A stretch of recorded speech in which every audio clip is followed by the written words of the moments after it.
पिता, हम धन्यवाद देते हैं। तूने आज का यह सुंदर दिन दिया है, आज का दिन तूने बनाया है, इसमें हम आनंदित और मगन हो, तेरी महिमा करे, तेरे वचन पर ध्यान करें, क्योंकि तूने अपने वचन को अपने नाम से बढ़कर महत्व दिया है। हाँ पिता, हमें अवसर है कि हम तेरे वचन को महत्व दें और उसकी आशीष को प्राप्त करें। हम धन्यवाद देते हैं प्रभु, तूने अवसर दिया है और उसके लिए हम तेरा धन्यवाद करते हैं। इस वक्त तू अपने वचन के द्वारा हर एक से बातें कर, अपने वचन का प्रकाशन दे, हर एक को अपने वचन का अनुभव दे और निश्चय अपने वचन से हर एक को भर दे, ख्रिस्त यीशु के नाम से, आमीन। आज हम लोग बहुत बार जो सूचना देखते हैं तो हम लोग बहुत बार कई बार सोचते हैं कि हमारा देश की स्थिति कैसा है, और दिनों दिन डॉलर जो है रुपया के तुलना में बहुत आगे बढ़ रहा है और हमारा रुपया जो है दिनों दिन घट रहा है। तो ये बहुत एक तरह से कहेंगे तो एक बहुत बड़ा चेतावनी के रूप में हम लोग देख रहे हैं। लेकिन आज हम लोग सीख रहे थे कि ईश्वर का वचन ही हमारा धन है। हालेलुया। ईश्वर का वचन ही रुपया है। आज परमेश्वर की जो प्रतिज्ञाएं हैं वो हमारे लिए बहुत बड़े धन के समान है। दाऊद कहता है, मैं तेरे वचन को हर एक हीरे जवाहरात से बढ़कर समझता हूं। ईश्वर चाहे तो किसी को कुछ ही समय में बहुत धन से भर सकता है। सुलेमान राजा सुलेमान को परमेश्वर ने क्या कहा? जब वो प्रार्थना कर रहा था, ईश्वर को बलिदान चढ़ा रहा था, तो परमेश्वर ने कहा, मांग तो क्या मांगता है? उसने कहा, मुझे बुद्धि चाहिए कि मैं अपने प्रजा का न्याय कर सकूं। तो प्रभु क्या कहता है? तुझे बुद्धि मिलेगी सबसे ज्यादा, और मैं तुझे धन भी दूंगा। मैं इस बात को स्टडी कर रहा था कि सुलेमान के राज्य में कितना धन आता था। तो मैंने देखा कि सोना जो आता था वो एक साल में 25 टन सोना आता था। हालेलुया। 25 टन किक्कर में दिया हुआ है, किक्कर 25 टन सोना आता था सुलेमान के राज्य में। आज इजरायली लोग हैं, किसी ने कहा बाइबल एक शब्द में सच है, एक शब्द में क्या है? इजराइल। इजराइल अपने आप में बाइबल को प्रूव कर देता है। हालेलुया। क्योंकि हमारा बाइबल में उत्पत्ति 12 से लेकर थ्रू आउट द बाइबल, पूरा बाइबल में प्रकाशित वाक्य के अंतिम पुस्तक तक इजराइल है। और इसलिए प्रियो, आज इजरायली के पास आज कहा जाता है बहुत बड़ा धन उनके पास भी है। और किसी ने लिखा था, अब रिसर्च करना होगा, कि 80% डायमंड उनके पास है आज भी। तो मे भी हो सकता है बहुत बड़े बड़े वो लोग बिजनेसमैन लोग अमेरिका में, अन्य यूरोपीय देश में। लेकिन आज हमारा विषय है why and how and why to pray. आज हमारा विषय है हम कैसे और हम क्यों और कैसे प्रार्थना करें, ये हमारा विषय है। और निश्चय ही हम लोग देखते हैं पवित्र शास्त्र में कि प्रार्थना के विषय बहुत सारी बातें दी गई है। मत्ती 6:5-13, पहला थिस्सलुनी 5:16 से 18, फिलिपी 4:6-7। कोई पढ़ेंगे? मत्ती 6 का 5 से 13। कोई पढ़ेंगे? पहला थिस्सलुनी 5:16 से 18। कोई पढ़ेंगे? फिलिपियो 4:6-7। पहले पढ़िए मत्ती 6:5-13। पढ़िए, माइक में पढ़िए। जब तू प्रार्थना करे तो कपटियों के समान ना हो, क्योंकि लोगों को दिखाने के लिए आराधनालयों में और सड़कों के मोड़ों पर खड़े होकर प्रार्थना करना उनको अच्छा लगता है। मैं तुमसे सच कहता हूँ कि वे अपना प्रतिफल पा चुके। परंतु जब तू प्रार्थना करे तो अपनी कोठरी में जा और द्वार बंद करके अपने पिता से जो गुप्त में है प्रार्थना कर। तब तेरा पिता जो गुप्त में देखता है तुझे प्रतिफल देगा। प्रार्थना करते समय अन्य जातियों के समान बक बक ना करो, क्योंकि वे समझते हैं कि उनके बहुत बोलने से उनकी सुनी जाएगी। इसलिए तुम उनके समान ना बनो, क्योंकि तुम्हारा पिता तुम्हारे मांगने से पहले ही जानता है कि तुम्हारी क्या क्या आवश्यकताएं हैं। अतः तुम इस रीति से प्रार्थना किया करो: हे हमारे पिता, तू जो स्वर्ग में है, तेरा नाम पवित्र माना जाए, तेरा राज्य आए, तेरी इच्छा जैसे स्वर्ग में पूरी होती है वैसे पृथ्वी पर भी हो। हमारी दिन भर की रोटी आज हमें दे, और जिस प्रकार हमने अपने अपराधियों को क्षमा किया है, वैसे ही तू भी हमारे अपराधों को क्षमा कर। और हमें परीक्षा में ना ला, परंतु बुराई से बचा, क्योंकि राज्य और पराक्रम और महिमा सदा तेरी ही है। आमीन। धन्यवाद। हाँ, कोई पढ़िए पहला थिस्सलुनी क्यों उसका 5वां अध्याय 16 से 18।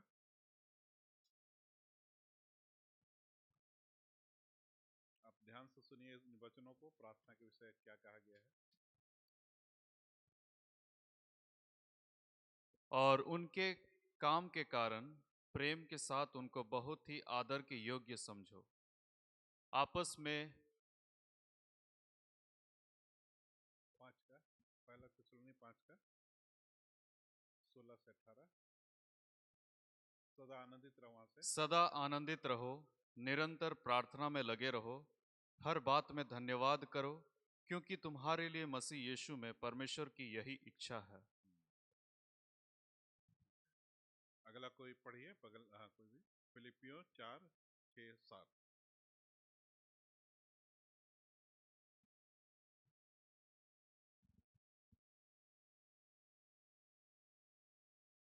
किसी भी बात की चिंता मत करो, परंतु हर एक बात में तुम्हारे निवेदन, प्रार्थना और विनती के द्वारा धन्यवाद के साथ परमेश्वर के सम्मुख उपस्थित किए जाएं।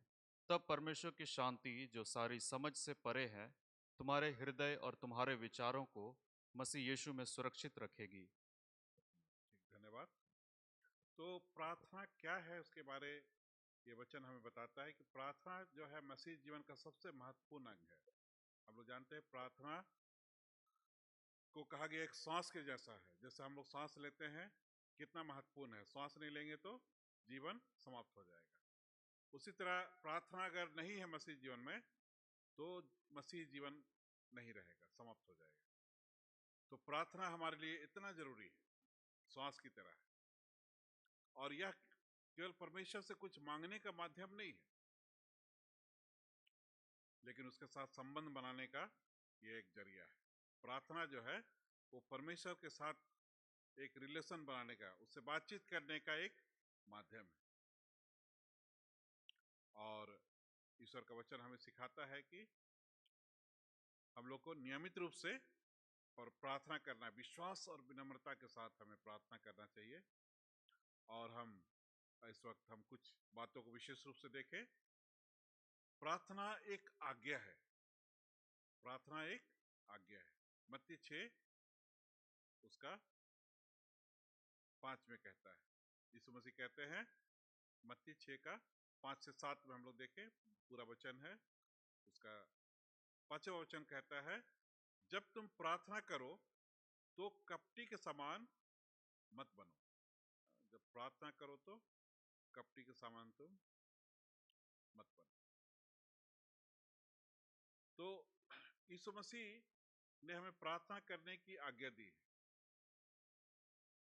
और कहा है कि हम लोग को दिखाने के लिए प्रार्थना नहीं करना है, जैसे यहाँ फरीसी लोग करते थे। जैसे यीशु मसीह कहते हैं दिखावे के लिए, बल्कि दिल से और सच्चाई से प्रार्थना करना है।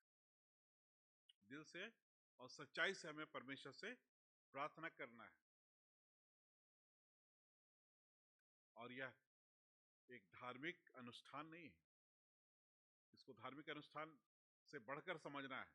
ये परमेश्वर के साथ बातचीत है, जो हम बातचीत करते हैं परमेश्वर से, तो वही है प्रार्थना। जो प्रार्थना हम लोग ईश्वर से जो बात करते हैं वही प्रार्थना है। और आज हम लोग को प्रार्थना का शुरुआत कब से होना है? सुबह, मॉर्निंग। मॉर्निंग से ही हमें ईश्वर से बात करना है। सुबह सबसे पहला समय ईश्वर को देना है। ईश्वर को के साथ हमको सबसे पहला समय बिताना है। और वह समय जैसे यीशु मसीह जो है, जो भोर को उठ करके वो एकांत स्थान में चले जाते थे। लिखा है जंगली स्थान में, मरकुस 1:35, जहां कहता है कि वो भोर को उठ के जंगली स्थान में चले गए, एकांत स्थान में, और वहां प्रार्थना करने लगे। तो भोर का समय हमारे लिए विशेष। आज हम लोग देखते हैं बहुत सारे धर्म के लोग भोर को, सुबह को ईश्वर को पुकारते हैं, लेकिन मसीही लोग बहुत कम लोग पुकारते हैं। तो परमेश्वर कहता है मैं तुमको सिर बनाऊंगा, पूंछ नहीं बनाऊंगा, सिर बनाऊंगा। तो हम प्रार्थना करेंगे तो परमेश्वर हमें सिर बनाएगा, आगे बढ़ाएगा। और इसलिए प्रियो, आज हम लोग को जानना है कि सबसे पहला हमारा समय सुबह से आरंभ होता है। सुबह सबसे पहले ईश्वर के पास आकर उससे प्रार्थना करना है। और यीशु मसीह का जीवन में हम लोग इस बात को देखते हैं कि सुबह से वो प्रार्थना करते थे, और विशेष प्रार्थना सुबह करते थे, फिर काम के पूरा होने पर शाम को फिर वो प्रार्थना करते थे। दानियल के जीवन में देखते हैं कि 3 बार वो प्रार्थना करता था, दिन में 3 बार वो प्रार्थना करता था। इस तरह से प्रार्थना जो है वह ईश्वर के साथ एक संबंध है, ईश्वर के साथ बातचीत है।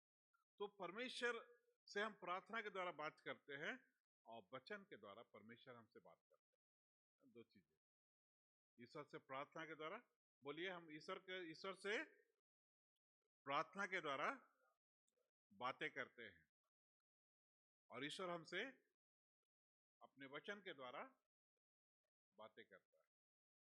तो ये बातचीत है। आप अगर किसी से आप बातचीत करते हैं तो क्या होता है, संबंध मजबूत होता है, एक दूसरे को हम जानते हैं। बातचीत नहीं होगा तो क्या हो जाता है, संबंध थोड़ा कमजोर पड़ जाता है। तो ईश्वर के साथ भी वही है। ईश्वर के साथ हमको बातचीत करना है। हर दिन हमको, जितना हम बात करेंगे उतना उसको जानेंगे, और हमारा आपस का संबंध मजबूत होगा, और इससे हमारा विश्वास भी क्या हो जाएगा, दृढ़ होता चला जाएगा। तो प्रार्थना जो है हमें परमेश्वर से संबंध जोड़ता है। यूहन्ना 15:7 में क्या कहता है, यदि तुम मुझ में बने रहो और मेरी बातें तुम में बनी रहे तो जो चाहो मांगो और वह तुम्हारे लिए हो जाएगी। यीशु मसीह कहते हैं कि हमें उसमें बने रहना है, यीशु मसीह बने रहना है। तो प्रार्थना यीशु मसीह से जोड़ता है, और जो चाहे मांगे वो हमारे लिए हो जाएगा। तो प्रियो, निश्चित रूप से आज मैं इस बात को महसूस करता हूँ। मेरी माँ जो थी, हम लोग जब छोटे थे, माँ भी नहीं है दुनिया में, तो जब तक हम प्रार्थना नहीं करते थे, बाइबल नहीं पढ़ते थे, हमें भोजन नहीं देती, नाश्ता ही नहीं देती। जब तक कि हम बाइबल ना पढ़ ले, प्रार्थना ना कर ले, हमें नाश्ता ही नहीं देती। तो आज, उस समय तो हम लोग थोड़ा कुड़कुड़ाते थे कि जबरदस्ती प्रार्थना कराती है बोल करके, लेकिन आज समझते हैं कि माँ ने बहुत अच्छा काम किया, कि हमें एक अच्छा आदत डाल दिया, प्रार्थना का एक अच्छा आदत डाल दिया। यहाँ भी बहुत माताएं बैठी है, आप भी बच्चों पर ऐसी अच्छी आदत आप डालें। कल को हो सकता है आज आपसे वो गुस्सा होगा, लेकिन कल को आपको धन्य कहे कि मेरी माँ ने मुझको बहुत अच्छा आदत डाल दी। एक बार एक व्यक्ति को फांसी हो गया, और उसकी माँ वहां पर आई उससे मिलने के लिए अंतिम बार, और उससे माँ ने कहा तुम क्या चाहते हो। उसने माँ को, अपने माँ के कान को बहुत जोर काट लिया, कहा कि आज तेरे कारण से मैं आज फांसी के तख्ते पर खड़ा हूं। तो प्रियो, आज हमें अपने बच्चों को अच्छे नींव देना है, अच्छी शिक्षा देना है, प्रार्थना का आदत डालना है, ताकि वे एक अच्छी आदत को अपने में वे बना ले। तो प्रार्थना एक अच्छी आदत है प्रियो, और हर सुबह आप प्रार्थना करेंगे, उसका फल आप देखेंगे। आप व्यक्तिगत रूप से आपको परमेश्वर से प्रार्थना करना है, पारिवारिक रूप में भी आपको परमेश्वर के पास आना है। यीशु मसीह हमें, जैसे यीशु मसीह व्यक्तिगत रूप से पिता के पास जाते थे और उससे बातें करते थे, और उसी तरह से आज यीशु मसीह कहते हैं, जहां 2 या 3 मेरे नाम से इकट्ठे होते हैं, वहां कौन आता है? वहां मैं उपस्थित होता हूं। तो इस तरह एक अच्छा हमें ईश्वर संबंध बनाना है, और इस तरह परमेश्वर के साथ हमारा संबंध जुड़ता चला जाता है और हम एक दूसरे को और अधिक जानने लगते हैं। अभी मैं अपने चर्च में बाइबल अध्ययन आरंभ किया। अभी कुछ साल हो रहा है, मैंने बाइबल अध्ययन चर्च में शुरू किया। जिस दिन मैंने बाइबल अध्ययन को शुरू किया चर्च में, उस दिन मैं हम लोग शुरू करके घर लौटे और मैं बैठा और ध्यान करने लगा, ईश्वर की ओर थोड़ा ध्यान करने लगा। इतना आनंद ईश्वर मुझको देने लगा, इतना आनंद मुझको महसूस होने लगा।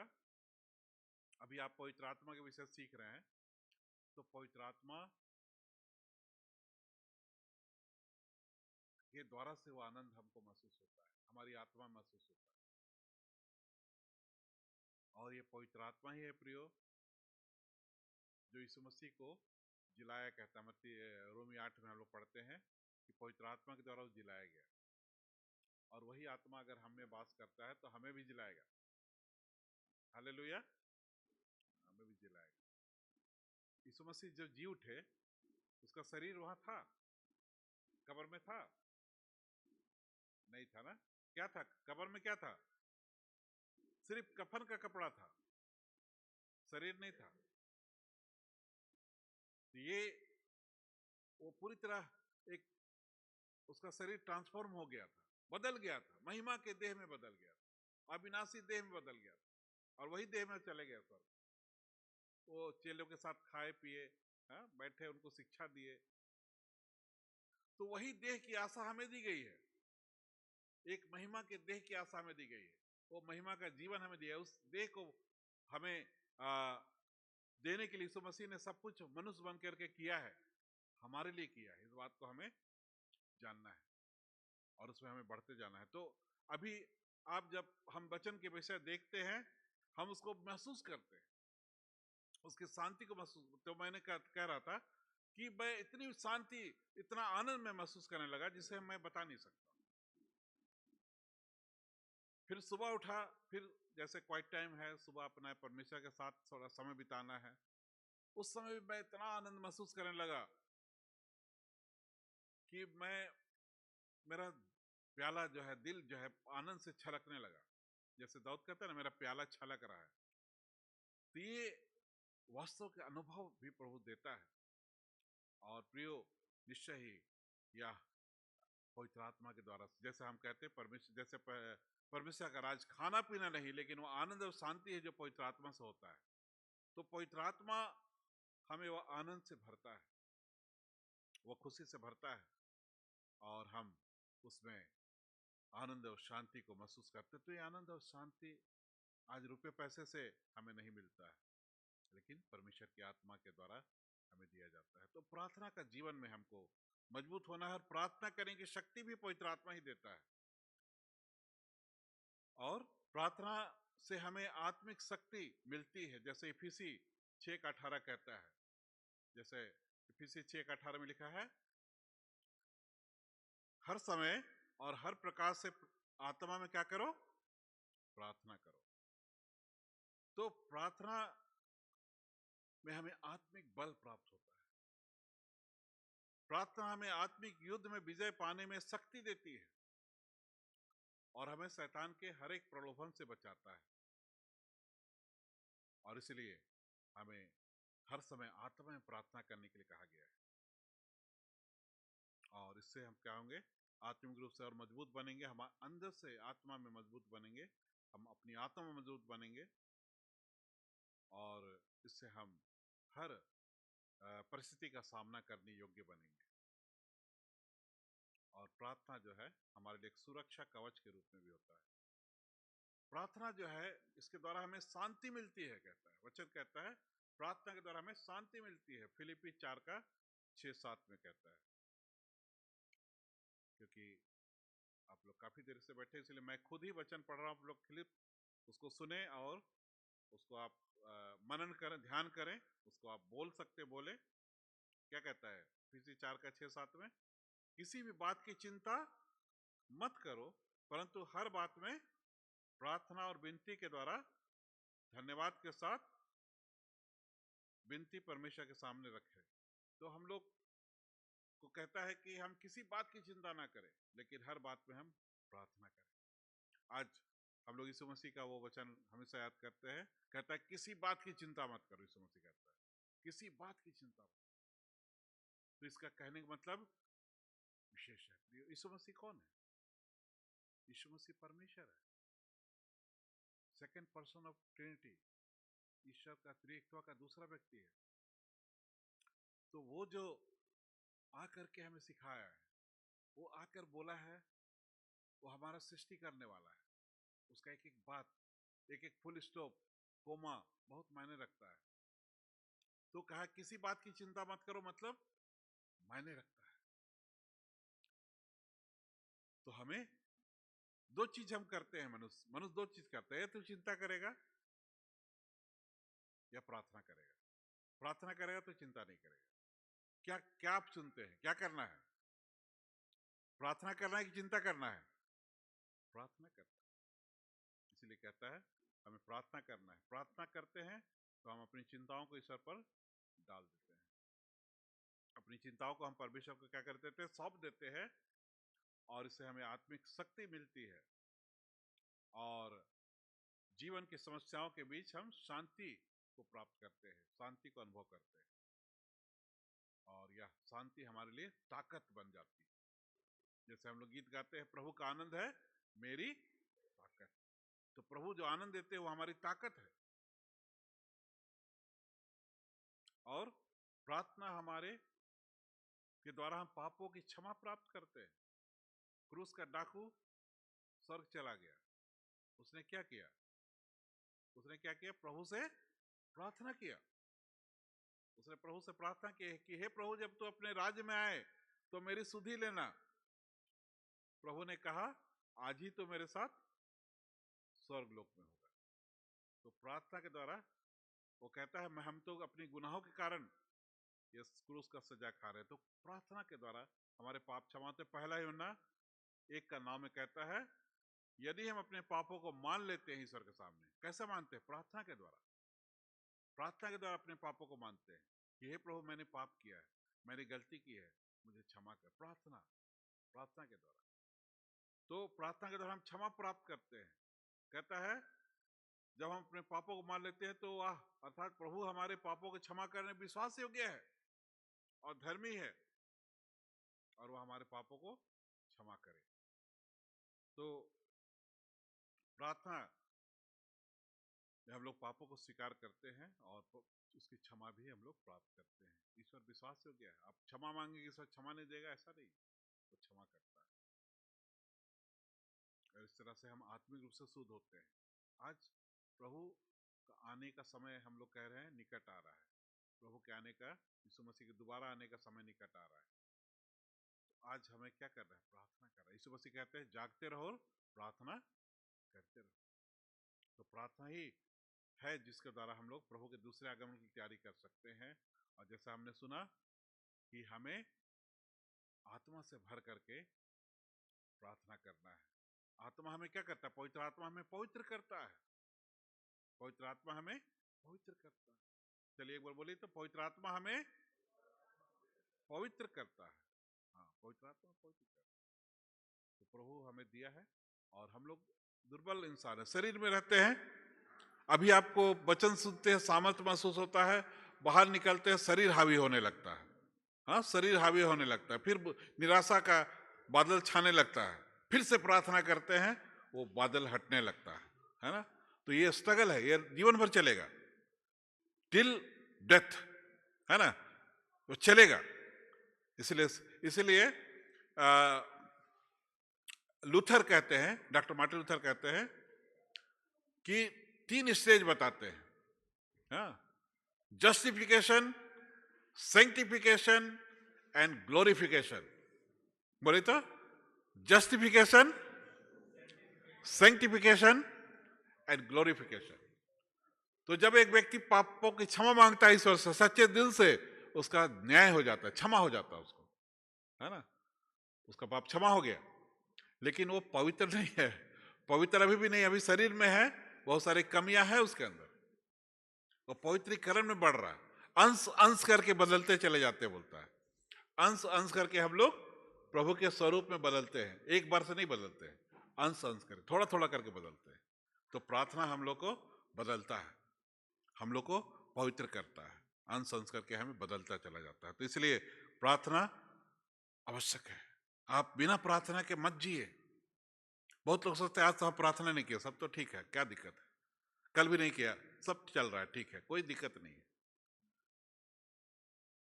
विपत्ति जो है ना, बोलकर नहीं आती है। हालेलुया। विपत्ति बोलकर नहीं आती है, अचानक से आती है ना अचानक से। अरे कल तो ठीक था, कल तो बात किए थे, आज नहीं है।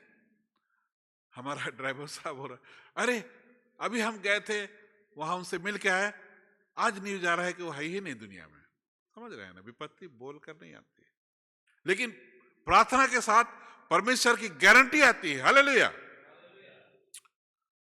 भजन 91 में कहता है जो परम प्रधान के छाए हुए स्थान में बैठा रहेगा वो क्या पाएगा, सर्वशक्तिमान की छाया में ठिकाना पाएगा। एक गारंटी है, कहीं गारंटी नहीं है ऐसा, परमेश्वर के यहाँ गारंटी है। जब हम लोग तो छावनी में कैसे बैठते हैं, प्रार्थना और वचन के द्वारा बैठते हैं। परमेश्वर के शरण में कैसे आते हैं, प्रार्थना और वचन के द्वारा। उसके कैसा कहता है कि गीत है, उसके आंगनों में क्या है, प्रवेश करो, क्या तो है गीत, उसके आंगनों में प्रवेश करूंगा धन्यवाद के साथ, और फाटकों में स्तुति करूंगा, मैं कहूंगा आने बनाया, खुश हुआ के आनंदित हुआ, आनंदित किया मुझे, आनंदित किया, मैं खुश हूं कि आनंदित किया, आनंदित किया मुझे, आनंदित किया, मैं खुश हूं कि आनंदित किया। तो प्रियो, निश्चय ही हम लोग ईश्वर के पास स्तुति के साथ आते हैं, प्रार्थना के साथ हम लोग बैठते हैं, और जो ऐसा करते हैं हर दिन की सुरक्षा की गारंटी पाते हैं। हालेलुया। हर दिन की सुरक्षा की गारंटी। वचन कहता है जिस नगर की रक्षा यहोवा ना करे उसके जागने का कोई मतलब नहीं है, उसके रखवाले के जागने का कोई मतलब नहीं है। आज हम लोग देखते हैं बड़े बड़े लोग बहुत बॉडीगार्ड रखते हैं, लेकिन अचानक से उनका जीवन खत्म हो जाता है। लेकिन वचन कहता है जो परमेश्वर का भय मानते हैं, ईश्वर के दूत उनकी रक्षा करते हैं, गार्डियन एंजल्स, हाँ, सुरक्षा के दूत उनको बचाते हैं। तो प्रियो, वो दिखाई नहीं देते हैं, लेकिन वास्तव में आप इसको महसूस करेंगे। बहुत लोग महसूस करते होंगे, मैं भी महसूस किया हूं, आप में से बहुत लोग महसूस किए होंगे, गार्डियन एंजल्स जो हम बचाते हैं। हम बोले अरे वहां तो हमारा मर जाता, अरे वहां तो ऐसा हो जाता, बच गए। कौन बचाया? परमेश्वर के दूत। तो ये सच्चाई है प्रियो। आज हमें जानना है कि हम इस जीवन में हैं, बहुत सारे समस्याएं हैं, बहुत सारे आत्मिक समस्याएं, बहुत सारे सामाजिक रूप से आते हैं, बहुत सारे आत्मिक रूप से आते हैं, लेकिन हर से परमेश्वर सुरक्षा गारंटी देता है। चाहे सामाजिक रूप से आए, चाहे आत्मिक रूप से आए, परमेश्वर हर सुरक्षा, हर तरह से आपको सुरक्षित रख सकता है। तो प्रार्थना जो है हमारे विश्वास को मजबूत करता है। प्रार्थना जो है से हमें मार्गदर्शन मिलता है। जैसे याकूब 1:5 में कहता है कि यदि तुम में से किसी को बुद्धि की क्या हो, घटी हो, तो क्या करे, परमेश्वर से मांगे और वह तुम्हें देगा, बिना उलाहना के तुमको देगा। तो प्रार्थना के द्वारा हमें मार्गदर्शन मिलता है। नीति वचन 3:5-6 में क्या कहता है, तू अपनी समझ का सहारा ना लेना, वरन संपूर्ण मन से क्या करना, यहोवा पर भरोसा रखना, और जो काम करना उसको प्रार्थना करके करना, तब वो तेरे लिए क्या करेगा, मार्ग सीधा मार्ग निकालेगा, सारा रुकावट को दूर करेगा, आपके लिए सीधा रास्ता निकालेगा। ये प्रार्थना के द्वारा प्रियो आपको सब काम करना, वो मार्गदर्शन प्रार्थना के द्वारा मिलता है। हमारे विश्वास को प्रार्थना मजबूत करता है। मरकुस 1:24 में कहता है, मरकुस 11:24 में यीशु मसीह कहते हैं, इसलिए मैं तुमसे कहता हूं, जो कुछ तुम प्रार्थना मांगते हो विश्वास करो कि वह तुम्हें मिल गया और वह तुम्हारे लिए हो जाएगा। है ना? विश्वास, तो विश्वास के द्वारा जो भी आप मांगेंगे आपके लिए पूरा हो जाएगा। यीशु मसीह गारंटी देते हैं, जो भी मांगो विश्वास से और मान लो कि तुम्हारे लिए हो गया, प्रतीति कर लो तुम्हारे लिए हो जाएगा। तो प्रियो, आज हमें विश्वास से प्रार्थना करना है, हमें प्रार्थना में धीरज धरना है। बहुत बार कुछ चीजें मांगते हैं तुरंत मिल जाता है, कुछ चीजों के लिए धीरज धरना पड़ता है। यीशु मसीह कहते हैं धीरज धर के प्रार्थना करो। एक विधवा का उदाहरण देते हैं कि तुमको धीरज रखना चाहिए। एक विधवा का उदाहरण यीशु मसीह देते हैं। वो विधवा क्या करती है? हर दिन अपने न्याय के लिए न्यायाधीश के पास जाती है। क्या बोलती है? मेरा न्याय चुका, मेरा न्याय चुका, मेरा न्याय चुका। वो उसको टालते रहता है, उसको टालते रहता है, और अंत में वो कहता है मैं इसका न्याय चुकाऊंगा, नहीं तो ये मेरे नाक में दम कर दी है, मैं इसका न्याय। यीशु मसीह कहता है देखो ये अधर्मी न्यायी है, लेकिन क्या कहता है कि न्याय चुकाऊंगा कहता है। तो परमेश्वर तो न्यायी है, वो अधर्मी नहीं है, धर्मी है। तो धीरज से लगे रहना है। एक बार में बहुत सारी चीज नहीं मिलता, प्रार्थना करते हैं, निराश मत होइए, समय पर मिलेगा, समय पर आपको मिलेगा। इसलिए प्रार्थना आपको करते रहना है, धीरज से करते रहना है, और वह आपको एक दिन अवश्य पूरा होगा। आप डायरी बनाइए, प्रार्थना का डायरी बनाइए, आप लिखिए क्या क्या आपके लिए जरूरत है। मेरे बच्चों को शादी चाहिए, लिखिए डायरी में। हाँ, किसी को नहीं लिख सकते, किसी को लिखवाइए, एक कॉपी लीजिए, उसमें लिखिए मेरे बच्चे की प्रार्थना की जरूरत है, मेरे बच्चे का नौकरी की जरूरत है, शादी की जरूरत है, और क्या क्या जरूरत है, मेरे फलना जो है बीमार है, बहुत दिन से पड़ा हुआ है, लिखिए और उस पर हाथ रख के रोज प्रार्थना कीजिए, देखिए वो पूरा हो जाएगा। हालेलुया। तो प्रार्थना ऐसी बड़ी ताकत रखता है प्रियो, जो कि हम लोग यीशु मसीह का एक नाम देखते हैं, यशायाह उसका 6:7 में, कि वह कहता है वो शांति का राजकुमार है और वो पराक्रमी परमेश्वर है। यीशु मसीह कौन है? पराक्रमी परमेश्वर, बालक के रूप में आया, लेकिन वो है कौन? शांति का राजकुमार, और वो पराक्रमी परमेश्वर है, ऑलमाइटी गॉड, मतलब सब कुछ कर सकता है। आप कितना एक व्यक्ति कहता है, वो कहता है, उसका स्लोगन था expect great thing from God and attempt great thing for God. William Carey, जिसने हिंदी में पहला बार बाइबल का अनुवाद किया, हिंदी में नहीं था अनुवाद, उसने बाइबल का अनुवाद हिंदी में किया, और भी बहुत सारी भाषा में। तो कहता है परमेश्वर से महान बातों की अपेक्षा रखो और परमेश्वर के लिए महान काम करो। तो परमेश्वर से महान बातों की अपेक्षा रखना। प्रार्थना हम कैसे करना? मत्ती 6:9-13, मत्ती 6:9-13 क्या करना है? परमेश्वर की स्तुति करना है ना? परमेश्वर की स्तुति करना है, जहां हम लोग देखते हैं, हे हमारे पिता तू जो स्वर्ग में है, तेरा नाम पवित्र माना जाए, है ना? परमेश्वर की स्तुति करना है। दूसरा है उसकी इच्छा को स्वीकार करना है, परमेश्वर की इच्छा को स्वीकार करना। आपकी इच्छा बहुत हो सकती है, लेकिन आपकी इच्छा को आपको भी पता नहीं है कि मेरी इच्छा सही है कि नहीं है, लेकिन परमेश्वर की इच्छा हमेशा सही है, परफेक्ट है, सिद्ध है। तो यहां पर हमें कहना, तेरी इच्छा जैसे स्वर्ग में पूरी होती है, वैसा ही पृथ्वी पर भी मेरे जीवन में क्या हो? पूरा हो, तेरी इच्छा पूरी हो। अपनी जरूरत को मांगे, है ना? जैसे मैंने कहा, बेटा का, बच्ची का, और भी बहुत सारी जरूरत रहते हैं, तो कहता है हमारी प्रतिदिन की रोटी आज हमें दे, है ना? ये जरूरत परमेश्वर हमारी पूरा करे, हमारी जरूरत को पूरा करे। और पापों की क्षमा मांगे, जैसा हम अपने अपराधियों को क्षमा करते हैं, वैसा ही तू हमारे अपराधों को क्षमा कर। क्षमा मांगे, हर दिन हम क्षमा मांगे ईश्वर से, और अपने अपराधियों को भी हम क्षमा करें, और शैतान के प्रलोभन से बचाव मांगे, है ना? क्या कहते हैं, हमें परीक्षा में ना ला। परीक्षा मतलब इंग्लिश में कहता है टेम्पटेशन। टेम्पटेशन मतलब आंखों की अभिलाषा, शरीर की अभिलाषा, जीव का घमंड से जो परीक्षा आती है, टेम्पटेशन आता है, उससे पाप में, जैसे आदम हवा पाप में गिरे, आज मनुष्य आज भी गिरता है, तो हमें उससे बचाव मांगना है। और हम लोग कहते हैं बुराई से बचा, बोलते हैं ना, एक्चुअली क्या जानते हैं वहां पर, बुरे से बचा है, इविल वन, बुरे से बचा। बुरे मतलब शैतान, टेम्पटेशन से बचा मतलब प्रलोभन है, और बुरे से बचा मतलब शैतान से बचा। शैतान हर दिन फाड़ने वाले सिंह की नाई इस खोज में रहता है कि उसको फाड़ खाए, तो हमें प्रार्थना से बचाव होता है। हर दिन हम शैतान की योजना से बचते हैं। जो भी योजना हमारे लिए बनता है, जो भी युक्ति बनाता है, उसे परमेश्वर हमें बचा लेता है।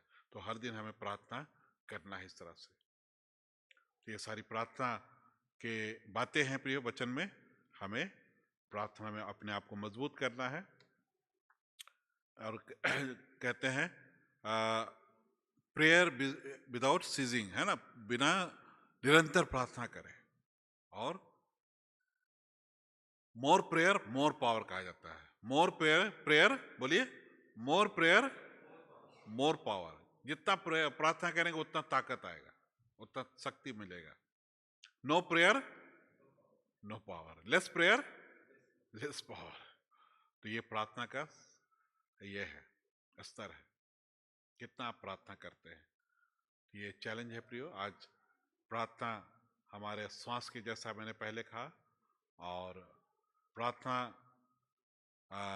आज प्रभु हम लोग के लिए प्रार्थना के लिए पवित्र आत्मा भी दे दिया है, जो हम लोग रोमी 8:28 में देखते हैं, 26 में देखते हैं कि कैसे प्रार्थना करना चाहिए हमको मालूम नहीं, लेकिन पवित्र आत्मा हमारे जीवन में जब आता है तो खुद प्रार्थना करता है, आहे भर भर करके। हाँ, कभी रोना आता है, प्रार्थना कर रहे हैं, अचानक से रोना आ गया, अरे वो व्यक्ति रो रहा है, क्यों रो रहा है? पवित्र आत्मा उसके अंदर रुला रहा है, आहे भरा रहा है ना। परमेश्वर को मालूम है कि आहे क्यों भर रहा है, पिता को मालूम चल जाता है कि ये क्या मांग रहा है, क्यों आहे भर रहा है ना, उसको मालूम हो जाता है पिता को। तो होली स्पिरिट उसको जना देता है और हमारी इच्छा पूरी होती है। परमेश्वर आशीष दे। आइए हम प्रार्थना करें। हमारे अनुग्रहकारी परमेश्वर पिता, हम तेरा धन्यवाद देते हैं। सच तो महान सामर्थ्य परमेश्वर है, जिसने अपने वचन को हमें दिए हैं। इन वचनों से हम जानते हैं कि हमें प्रार्थना का महत्व हमारे लिए क्या है, और प्रभु किस तरह तूने प्रार्थना के महत्व को दिखाया है। तूने कहा है धर्मी जन के प्रार्थना के प्रभाव से कुछ भी हो सकता है, बहुत कुछ हो सकता है।